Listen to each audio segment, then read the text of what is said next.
வணக்கம். Canada Toronto Scarborough பகுதியில் அமைந்துள்ள கில்வுட் பார்க் கார்டன்ஸ் 88 ஏக்கர் பரப்பளவில் கலையும் இயற்கையும் சங்கமிக்கும் ஒரு வரலாற்று சிறப்புமிக்க இடமாகும்.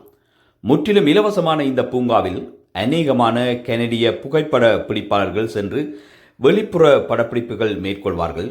கோடை காலத்தில் அழகிய பூங்கொன்றுகள், கட்டிடக்கலைகள் நிறைந்த இடமாக இருப்பதால் அதிகமானவர்கள் படமெடுத்து செல்வார்கள்.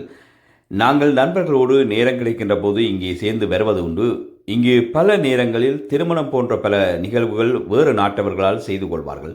ஒரு அமைதியான பூங்காவாகவும் தனித்துவமான திறந்தவெளி கட்டிடக்கலை, சிற்பக்கலை போன்றவற்றுக்கு புகழ் பெற்றதாகவும் பூங்காவில் உள்ள கட்டிடங்கள் ஆரம்ப காலத்தில் டொரண்டோ நகரின் மையப்பகுதியில் இடிக்கப்பட்ட கட்டிடங்களின் பகுதிகளை கொண்டு நீளமான தூண்கள், நுணுக்கமான மண் கல் முகப்புகள், புகழ்பெற்ற கனடிய கலைஞர்களின் சிற்பங்கள் என வித்தியாசமான ஒரு எழில்மிகு வரலாற்று சிறப்புமிக்க பூங்காவாக இது காணப்படுகிறது.